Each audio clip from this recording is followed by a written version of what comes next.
In the name of the Father, and of the Son, and of the Holy Spirit. Amen. O heavenly King, Comforter, Spirit of truth, who art everywhere present and fillest all things, treasury of good gifts and giver of life, come and abide in us, cleanse us of all impurity, and save our souls, O good one. In the name of the Father, and of the Son, and of the Holy Spirit. Amen. All right. This is it. This is the last class on the Old Testament. Nice. And then we're done with the Old Testament. And then we'll wrap up this year with the Divine Liturgy, going through the Divine Liturgy. I was looking at the schedule a little bit, and I noticed, just because of how late Pascha is this year, that means we wouldn't actually end the typical number of lectures that I have planned out for Divine Liturgy until July. So I think I'm going to tighten that up a little bit, so that it does not, in fact, go all the way into July. But we'll see. Another good thing to note is that next Saturday, I won't be here in town, so we won't have a class. And the next Saturday after that is Pascha Vigil, so we won't have a class. So our next class will also be the week after Pascha. So, all right. To wrap up the Old Testament, we are looking at what is typically referred to as the wisdom literature. And I want to talk a little bit about where these books come from, what we can learn from these books in general, and then I want to go through basically 3 of them. And I'll explain why those 3 when we get there. So where do these books come from? They are, well, like everything else in the Old Testament, the version of these books that we have now, the edition that we have now, comes from the Second Temple period. But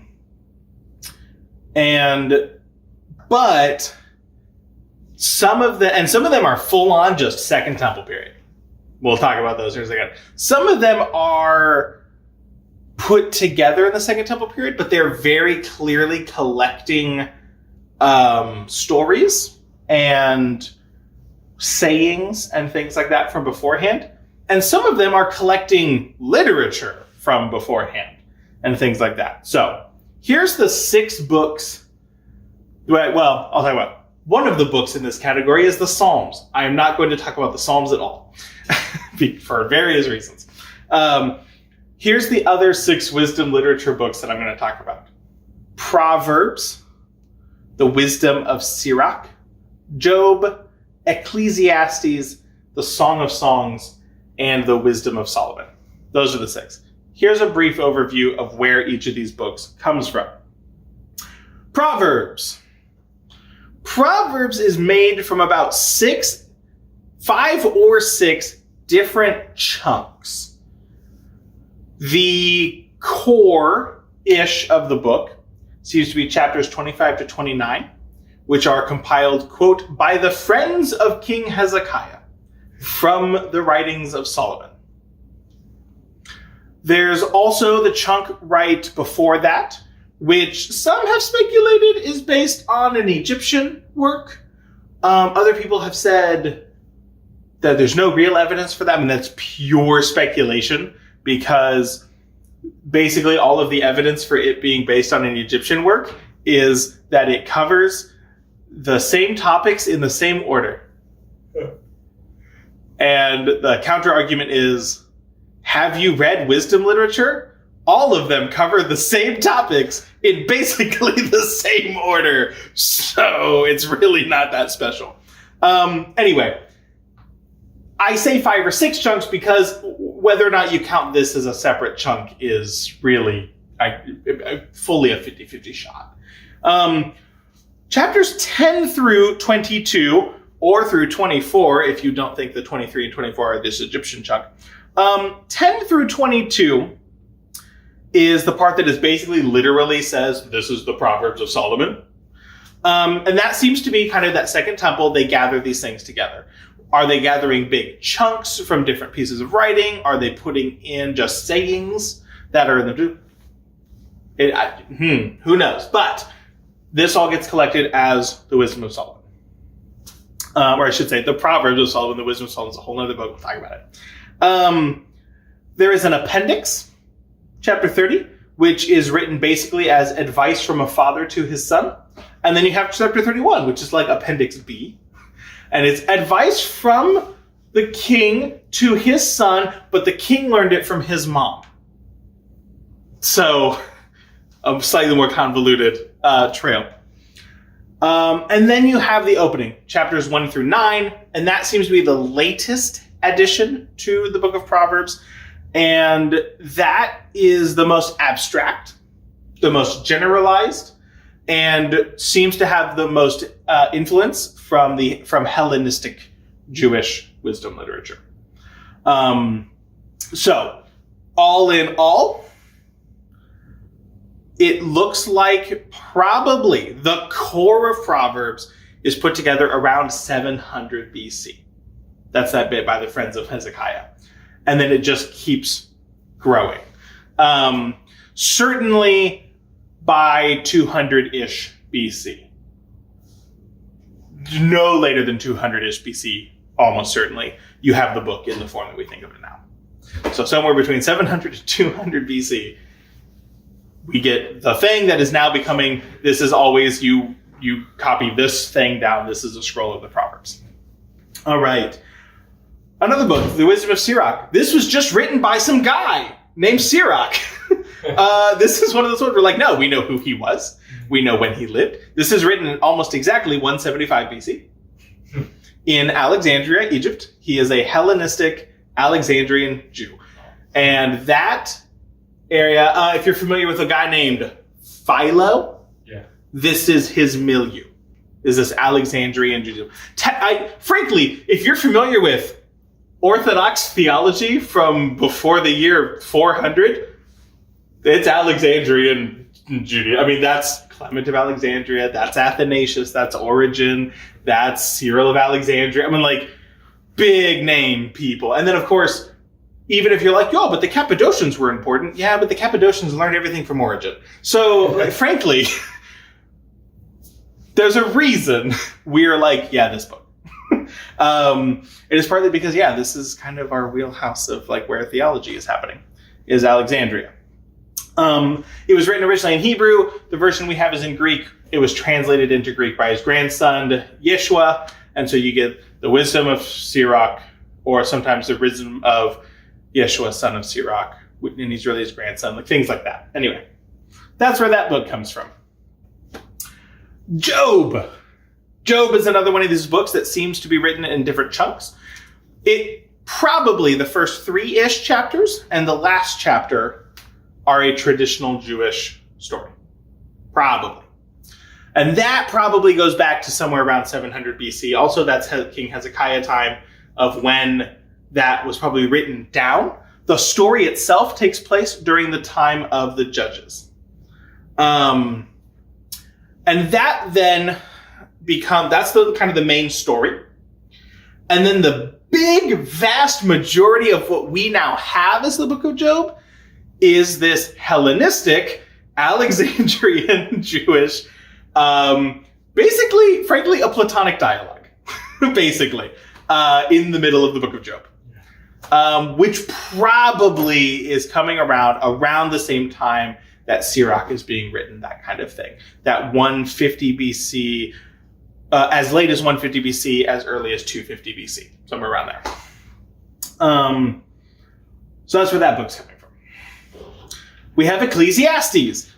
Ecclesiastes is the weird one. In a lot of well, it's one of the weird ones in a lot of ways. Partly because the author definitely names themselves, and definitely names themselves a word that doesn't exist in Hebrew. Kind of. And it's traditionally ascribed to Solomon. but actually it's not clear exactly what's going on. From what I read, we're looking at somewhere between 450 BC and that 175 is that Alexandria period. We'll talk about the book of Ecclesiastes later. We have no idea where this book comes from. We have absolutely no idea. So, unless Solomon wrote it, and if he wrote the book and then the version we have is just this kind of Alexandrian recopying of it, it uses a lot of words and stuff like that are anachronistic to Solomon. But that could be from the process of translating it into Greek. It's really not clear. There's some Hebrew-y stuff in there that's kind of interesting too. But anyway, we don't really know where this book comes from. It just kind of is there all of a sudden. Much like also the Song of Songs.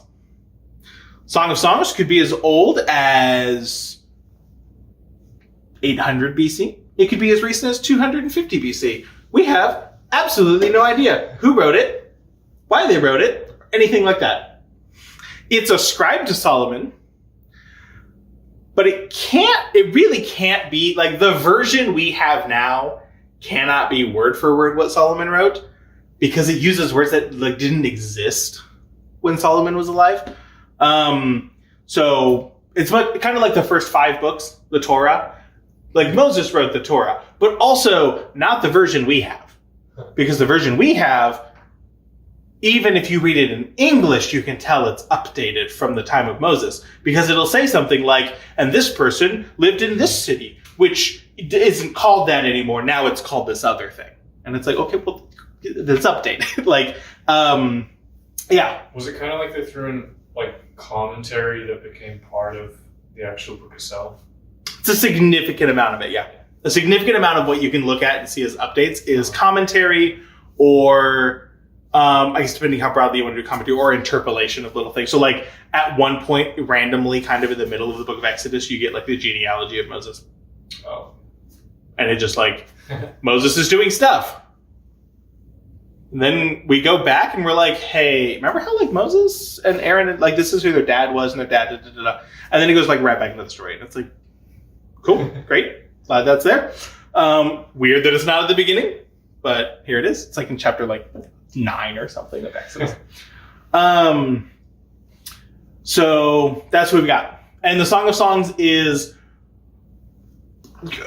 basically the weirdest book in the Old Testament. As far as, is it like the other literature in the Old Testament? And the answer is no, not at all in any way, shape, or form. And we'll talk about that later. It was the book that probably saw, in the Old Testament, the book that probably saw the most hesitation for making it canon. Out of all the books of the Old Testament was the Song of Songs. And we'll talk about that for a little bit. And then the last one talk about is Wisdom. The Book of Wisdom was probably the last book of the Old Testament written. It is almost certainly written extremely shortly before Jesus was born. We're talking the person who wrote the book down was alive when Jesus was born. Levels of some people even think it might have been written slightly after Jesus was born. You get dates for the Book of Wisdom as early as 100 BC, but really 50 BC, and as late as 47 AD. So it's sitting right in around there. It probably is also recording traditions that came before the book, and it calls itself the Wisdom of Solomon. There is almost no chance that it was literally written by Solomon in the form that we have it now. It is probably the Wisdom of Solomon. The title probably isn't claiming it's the Wisdom of Solomon as in Solomon wrote this down. It is probably the Wisdom of Solomon as in it's written in the voice of Solomon, and it's about Solomon, and it's based on Solomon. That's probably more of what that title is trying to get at. So, in general, where do these books come from? Egypt. So, Egypt is where the wisdom literature is getting compiled. That's where that tradition is the strongest, and they're literate, and they can write this stuff down. But it is recording some of it is just chunks from before. I mean, some of it was just like written by Solomon, and there's stuff like that. But a lot of it is bringing together and compiling all of these things that are around. And generally speaking, this is a good lesson in just how ancient texts work. In a society that whenever you see a text that's written down that is recording a tradition, it's not like a new original work by someone, but it's a record of some tradition. Typically, when you look at the writing, you'll get like this date of like, well, it was written in this period. And people tend to look at that and say, oh, well, if it was written in that period, then like that's how old the stuff in it is. And that's only true if you're writing original works. And even then, depends on what you mean by the stuff in the book is from that time period. Because like even if I write a fantasy novel, sure, it didn't exist before the year that I wrote it, but like a lot of the ideas in it certainly did. Because I'm not making everything up.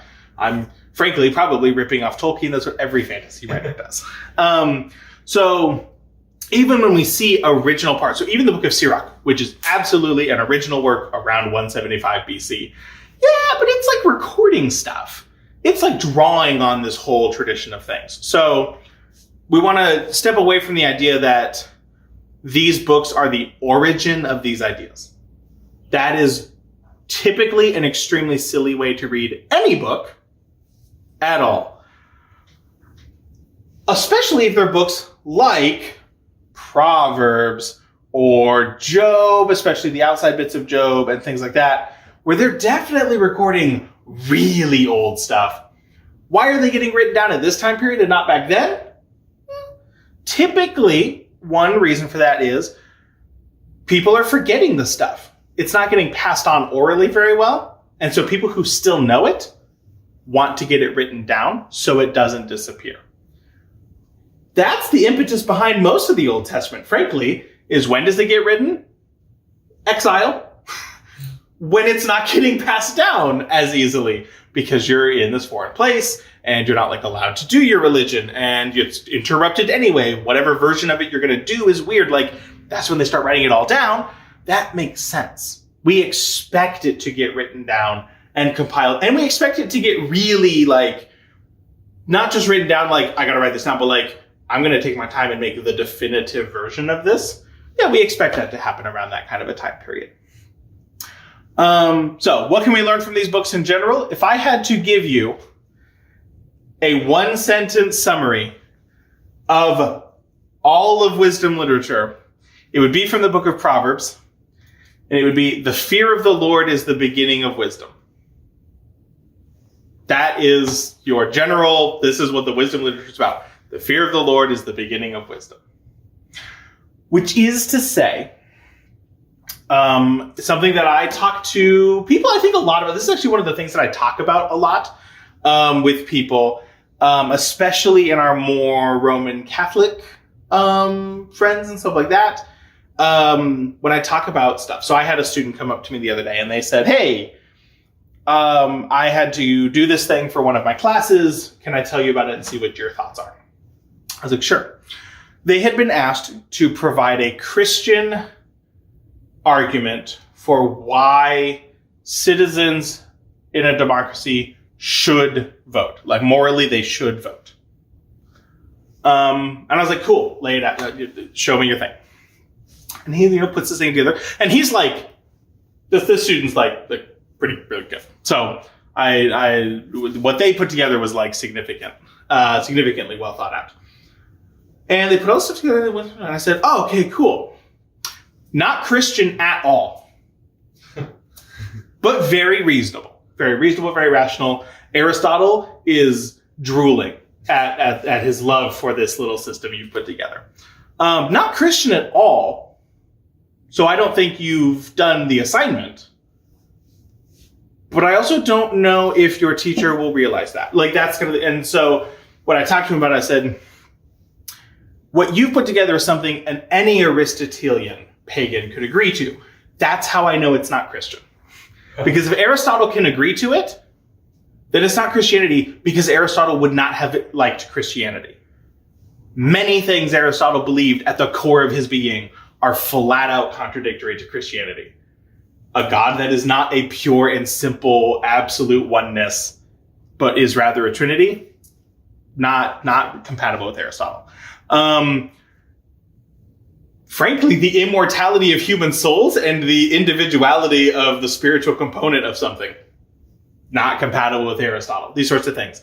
And so I was explaining to him, I said, this is something that I see a lot of, and at least it's not uncommon in a lot of how I see modern Roman Catholic theology being taught, is that basically, if you're an Aristotelian pagan, you're already 90% there. And then there's like 10% of like Trinity and incarnation icing on the cake.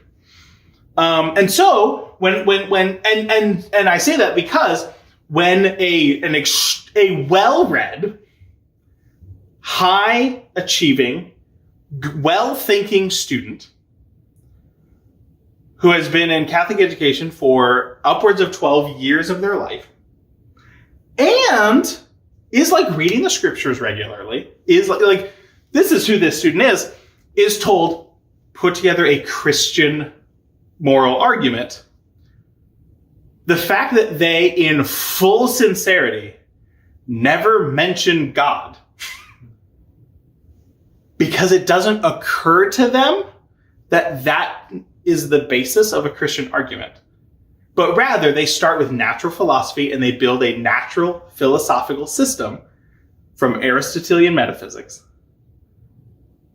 I'm like, yeah, that's just evidence of like, this is how you do theology.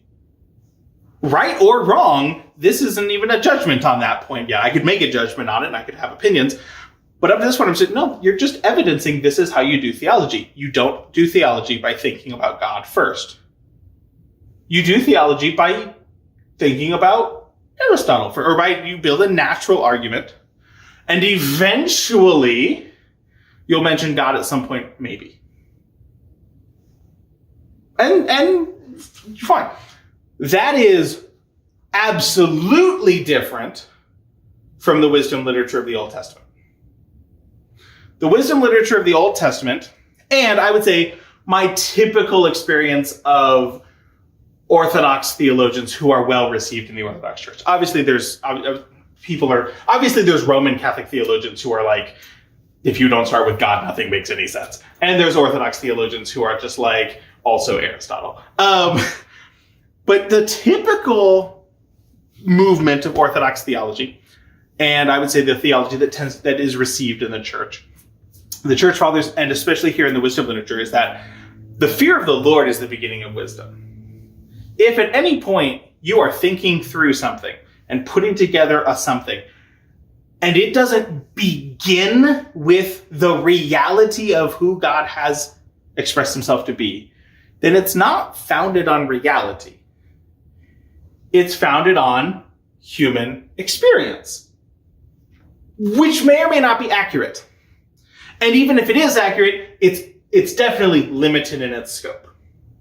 So again, my student put together this thing. I didn't necessarily disagree with his argument. I thought it was a very well put together thing. I just was like, it's just not Christian. Its scope, its viewpoint of the world is so small that if it works by accident. Or if it aligns with reality, it aligns with reality only because you've been very careful to keep it. You've been very careful to think of all the physical examples that might be counterexamples to it. But at no point does this system it's very pragmatic, it's very practical in the sense that I could spend the rest of my life following that and probably not end up in too much trouble, but I definitely wouldn't understand or have any wisdom or theological advancement. I wouldn't know God better because I'm doing this. And so the fear of the Lord is the beginning of wisdom. all human wisdom that is true wisdom and not just knowledge. All true wisdom, understanding of actually what's going on in creation, has to start with God. And so we're going to make a callback to my very first class, the stages of the spiritual life. Because Evagrius Ponticus, my second favorite heretic, put together his idea of the three stages of the spiritual life, practici, physici, theologici, partly modeled on the wisdom literature. And he specifically states that there are three books in the wisdom literature that he says exemplify these three stages of the spiritual life. Practici is exemplified by the book of Proverbs. Physici is exemplified by the book of Ecclesiastes.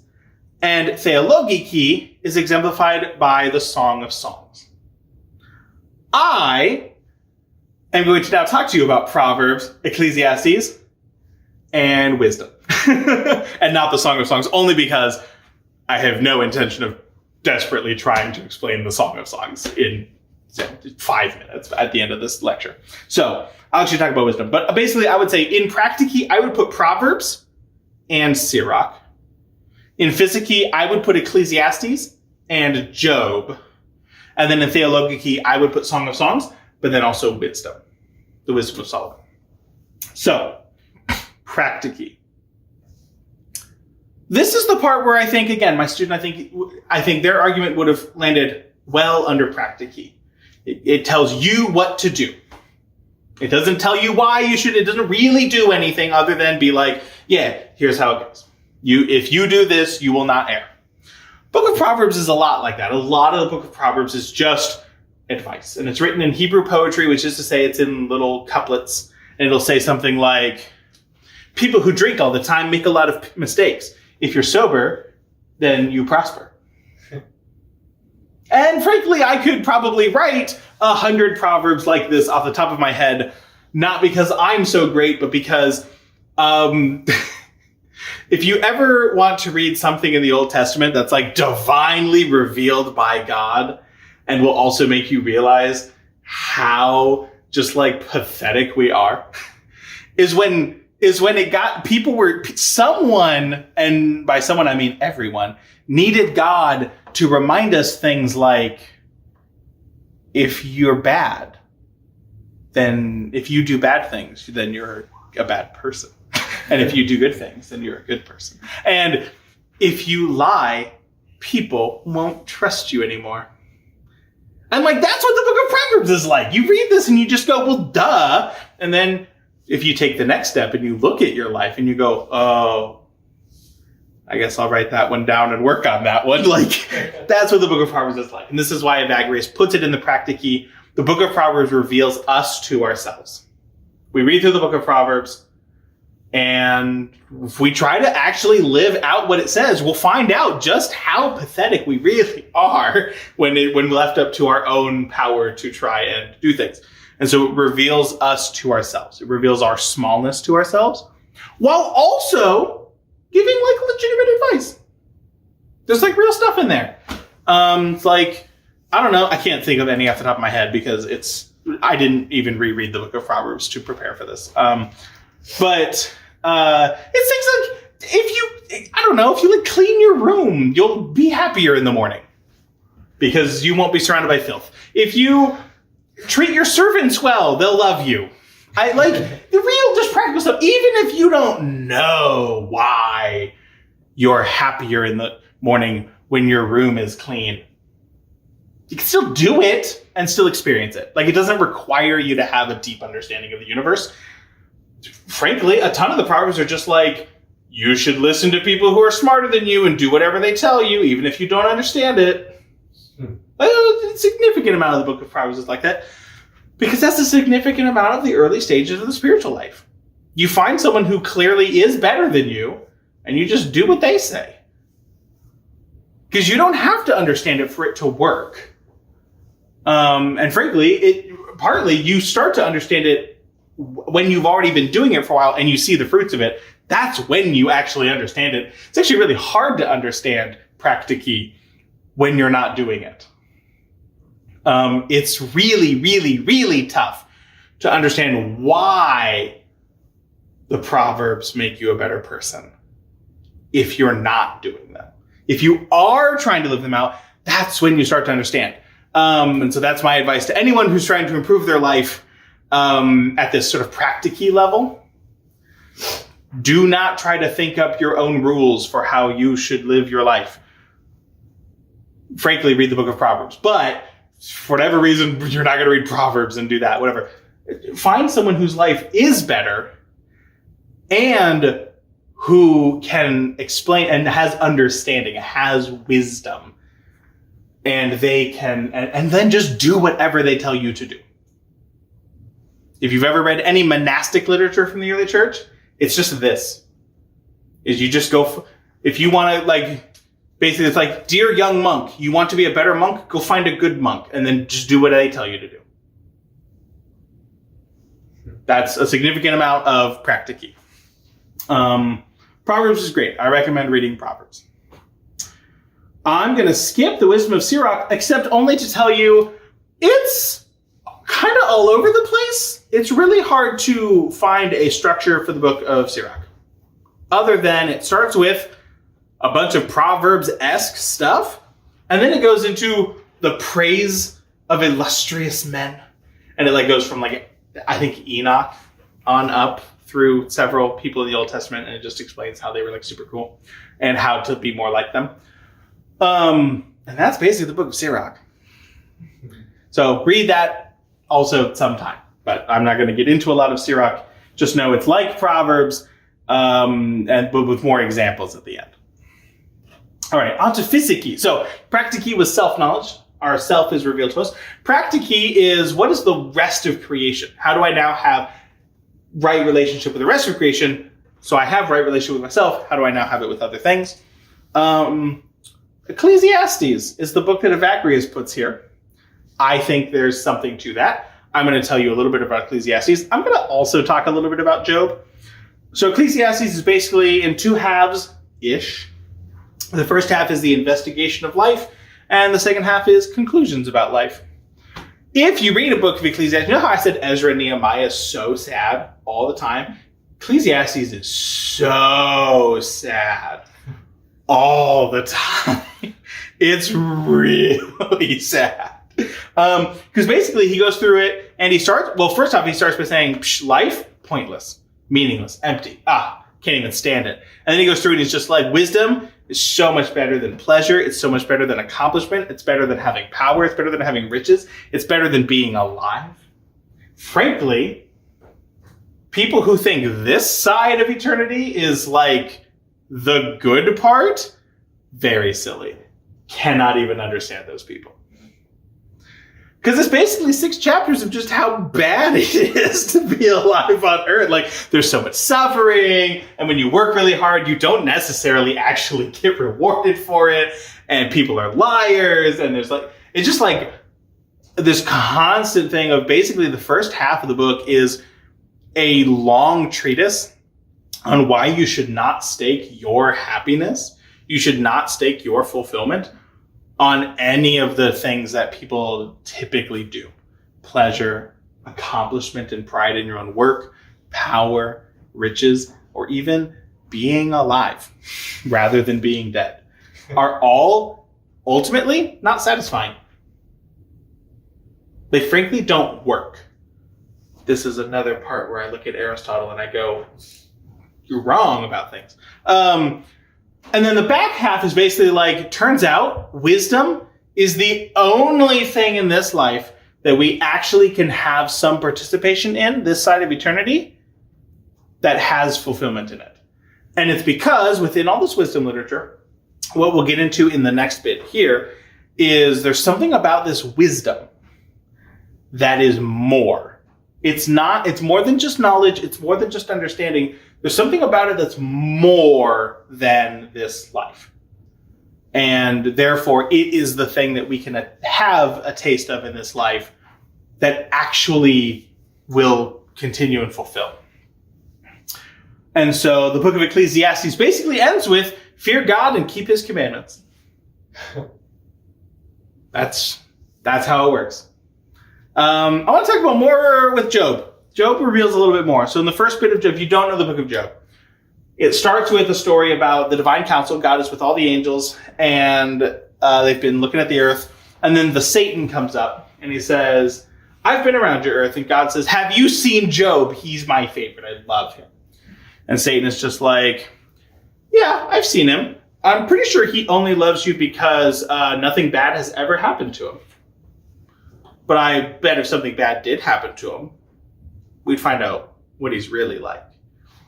And God is insulted on Job's behalf. And he basically says, bet. And so he gives the Satan permission to afflict Job. And he does. And so Job, through no fault of his own, has everything taken away from him. His children die. His property is destroyed. Some of it is seized. And he doesn't even have health of body. He develops this horrific disease, and then his wife leaves him. And that Job. So now Job goes from literally like king of a tribe of people to laying on a pile of manure covered in sores that are so itchy he's scraping them with broken pottery, and dogs are licking the pus off of his wounds.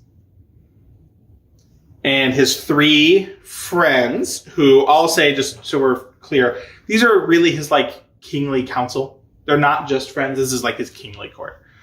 They come down, and for 7 days, they don't have anything to say to Job. They just sit with him, and they're all just sad together. For 7 days. And then they start talking, and I'm going to skip that for now. And then at the very end, what ends up happening is that in all of this, Job does not sin. God reveals to Job something, and then Job is restored. His health is given back. He marries another woman. He has 7 more sons. All the stuff comes back. And the Satan is basically proved wrong. It's that middle chunk of Job that I'm going to get into very, very briefly here. Basically, Eliphaz, Bildad, and Zophar are these 3 friends. And basically, Job it's them arguing with Job, and them basically saying, Job basically is like, I'm a good man. I don't understand why these bad things are happening to me. And it's basically his friends trying to convince him, Job, if bad things have happened to you, it's because you are bad. You have sinned, and this is punishment. If you repent, all of this goes away. And then Job responding with, but I haven't sinned. And so your argument's not valid. This happens for 23 chapters. Yeah. I'm reading it right now. I'm like, oh. Like, because every single one is like, the friend said, you're bad because only God does things like bad things to bad people. Mm-hmm. Like, no, I am not. But God does do bad things to bad people, but I'm not one. And like, yeah, it's basically, so yeah, and you get to the end, and then you meet this other guy, Elihu. And Elihu, I bet he's like some 18-year-old kid. He's a very, very young man. He comes up and he's just like, turns out I'm wiser than everyone in this room. This is what's going on. And Job is basically just like, also no. And then God comes in and he starts arguing with people. And that gets very fun. Because actually, you know what God doesn't do? Argue with anyone. He doesn't. He doesn't come in and entertain a dialogue with any of the humans. He walks down, talks only to Job, and says, Job, consider everything that exists. Could you explain any of it? And Job goes, of course not. And God says, you also can't explain me. And Job says, you're right. And then God says, no. I really need to drive this home. Consider everything that I've ever made. Could you explain any of it? And Job's like, again, no. And God's like, yes. And then Job says, I am very small and tiny, and you are God. And then God is basically like, Eliphaz, Bildad, and Zophar have all spoken utter nonsense about me. They do not know me at all. You alone have spoken well of me. And he restores Job's fortunes.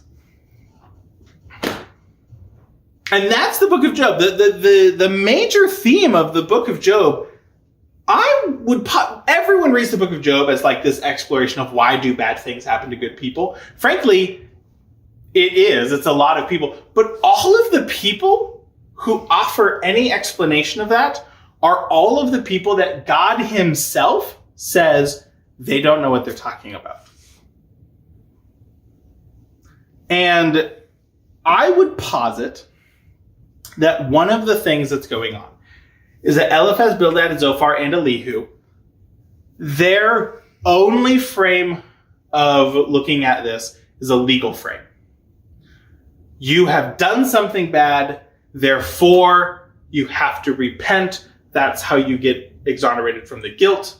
And that's like, this is a punishment for guilt. And when you're not guilty anymore, then you'll be restored.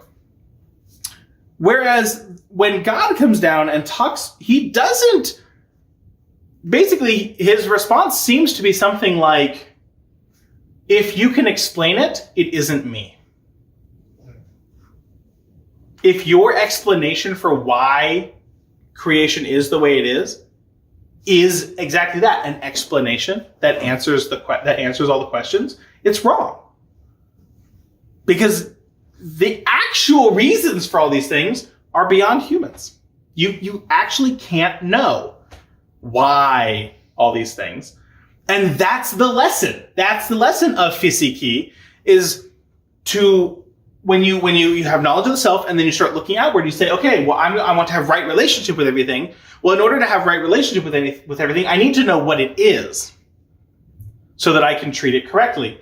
And so you start to do that. We see this in the book. We see Solomon does this. He starts to, well, we see at first, frankly, we see Adam do this. He names all the animals. Solomon also has a scene where he is naming all the animals. In the book of wisdom, we also see Solomon naming all the animals. This is that typical applying names to things, knowing what they are, is that first step of physique. So that now I know what it is, and if I know what I am, I can start to look at what the relationship between the two is. And I think the book of Job takes another step and says, yes, but if you want to go further, you have to go deeper. What is that? And the obvious answer is a chair. But I think God is telling us in the book of Job, that's what it is on the surface. Go deeper. And this is where you start to get into then the church fathers who are reading this book. And they're saying things like, yeah, actually, that thing's primary identity isn't chair. Again, I'm looking into Aristotle's eyes, and I'm saying it's not a chair first. Its identity is not chair first. That's not the most important thing about it. Its primary identity is creature. And that's actually that is actually a better and more revelatory description of what it is than chair. Chair is almost more like how it is. And I'm going to say all of this with my eyes all squinty, so you know I'm not making metaphysical statements that I will defend in like a real like rigorous way. But I want to give you the vibe of creature is what it is. And then its identity of in what kind of creature it is actually on top of creature. It's a further specification of what kind of creature it is. And that's what God comes down at the end of the book of Job. He says, let me list everything in the universe. What do they have in common, Job? Like, tell me about all of them. What are they like? And Job is like, I have no idea. And God's like, you are correct. And Eliphaz, Bildad, and Zophar, and Elihu, who would have answered that question differently, are incorrect. They would have been like, yeah, that's a da-da-da, da-da-da, and he's like, then you don't get it. Frankly, you don't get it then. And so it's that knowledge, that humility to be able to say, actually, the thing I know about everything is that it's yours, God. That it's from you. That's the most important thing about it.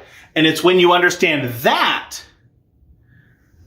you start to then be able to have real knowledge of things. That's when the fact that that is a chair, I'm not claiming it's not a chair, the fact that it's a chair actually means more.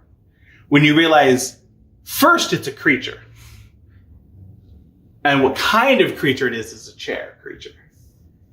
That's better. That's a better and deeper and truer way of understanding that thing. All right, let's get into theology. Knowledge of God. Song of Songs is the one that Vagrius says is the best book for this. And I'm going to say, yes, if you can read it. It took forever for this book to basically be accepted into the canon of Christian or Jewish Old Testament canon stuff. Basically because it's just an erotic love song. And that's how all of the people who said it shouldn't be in the Bible were like, no, what? Why? First off, why is anyone wanting this to be in the Bible? It makes no sense. It's just a random love song. The people who are arguing that it should be argued for two main reasons. Some of them were like, it says Solomon wrote it. And that was it. That was their whole argument. They didn't have anything else to do with it. And fine, I guess. That wouldn't have convinced me. So if you feel slightly dissatisfied by that answer, know that I share your dissatisfaction. Other people said, though, yeah, it's a love song if you read it wrong, which is a very aggressive way to start a debate with someone. But basically, it's kind of this idea of like, no. You're reading this like Eliphaz, Bildad, Zophar, and Elihu from Job would have read this. You're all surface level. It's all surface level. You just don't understand what you're doing. You have to understand that this text is about God first because it exists. The fact that it exists means that whatever it means God. Well or poorly, it means God. And so good things are the things that exist and they tell you things about God and they're right. And bad things are things that when you consider them as creature in relationship to God, they suck. They're bad at it. And so they're reading the Song of Songs. And this is probably the book that, in order to read it well, must be read allegorically the most of all songs, or of all the books of the scriptures. And without going into any of the book beyond this, I'll just say, if you read the Song of Songs as an elaborate and extremely difficult to understand allegory for the relationship of God to his church, then you are reading the Song of Songs the way the church fathers read the Song of Songs, the way that the church understands the Song of Songs, and why it's in the Bible. And if you read it basically in any other way, then you aren't reading it as a biblical book. Also, it's really hard to understand, and I don't actually recommend that anyone ever reads it.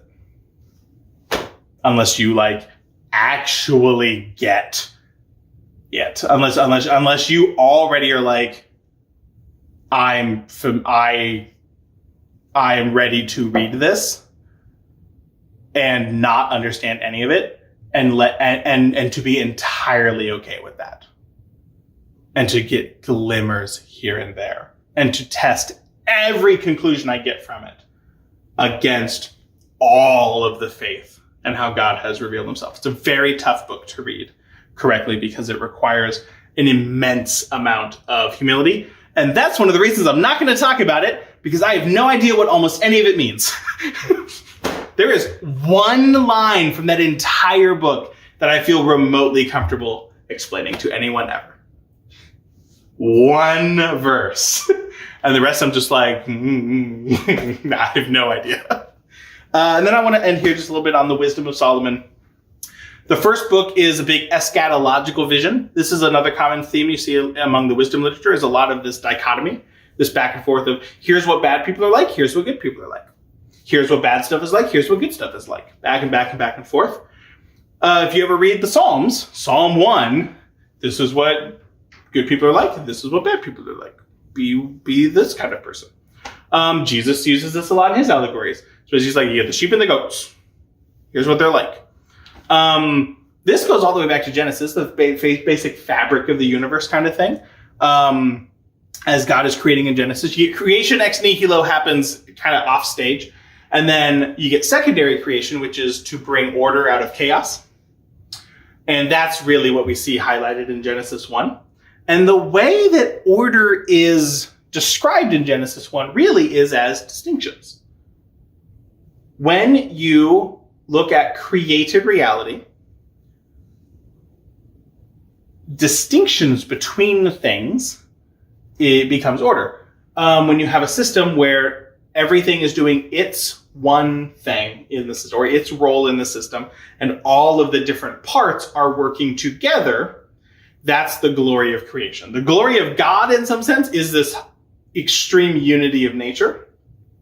But even within God, you have the three persons, and the three persons all have different ways of being God. And so creation is like that as well. All of creation is creature, but also all of creation has its different ways of being creature. And so distinguishing between those is actually wildly important. And then if you read any Christology from the church ever, it's about the distinctions between the persons of God. I mean, that's this fundamental Trinitarian theology. So you get an eschatological vision of good and evil in wisdom. Then you get a little description of wisdom. And then you get basically kind of like Sirach, you get a history of how wisdom has revealed herself throughout. And this is where you start to really get into like, what is this wisdom that we keep talking about? And it's Jesus.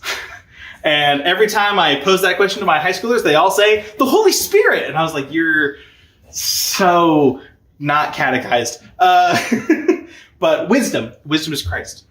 It is the revelation of God the Father. Personified with the word wisdom, which is feminine. That's why you get all the she words in the Old Testament for this. But that's basically the book of wisdom is, here's what humans are like. And then here's what like the stuff is like. And then here's what like wisdom is like. So you get practici, physici, theologici. And then you get a history of here's how God has revealed that to us throughout time. And so I love the book of wisdom. It's phenomenal. All right. Any questions?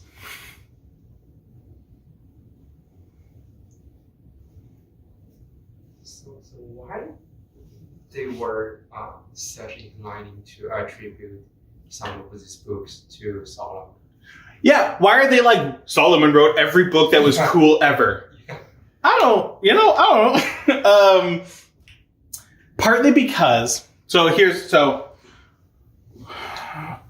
I think that the theory that they ascribed it to Solomon just to give their work prestige is a silly argument, because that assumes that the person who wrote this book is a liar. All of these books constantly rail against lying.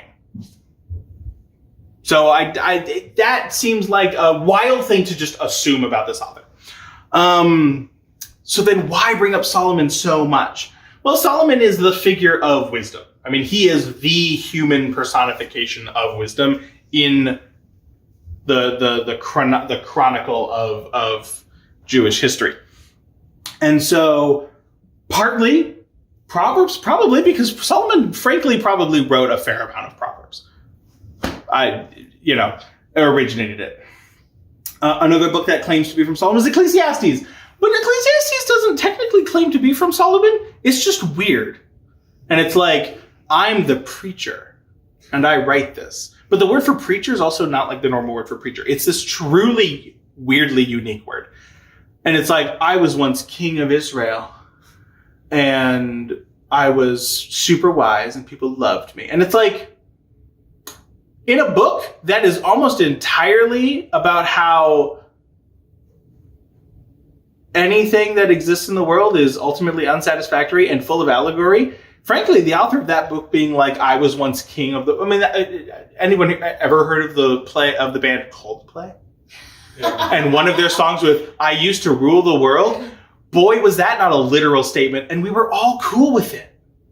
And then all of a sudden, people are not allowed to make non-literal statements. Yeah, so it's fine. And then wisdom, again, the Song of Songs, which is of Solomon, that does not in any way, shape, or form necessitate that it's claiming he wrote it. It could mean for Solomon. It could mean on behalf of Solomon. It could mean in the style of Solomon. It could mean he wrote it. It's of Solomon. It could mean it's about Solomon. Hebrew has 3 prepositions. And they all have to mean about 50 things. So that one, the preposition, it's all kinds of. And then again, I say wisdom of Solomon. And it also doesn't technically require that it mean he wrote it. It's just the wisdom, and it's of him. Well, again, that could mean in his style, on behalf of him. It's more, yeah. I think there's a significant amount of why are these books all tied to Solomon? Probably because who else in the world would you tie them to? You have to tie them to Solomon. Kind of like the books of Samuel. They're named the books of Samuel. Samuel didn't write them. He dies halfway through. But there's something about him that is central to an understanding of what that book is and what it's like and what it's getting at. So that's my answer to that question. And at the end, as long as I go, and also, I don't know, I have no idea. Wasn't there. No idea.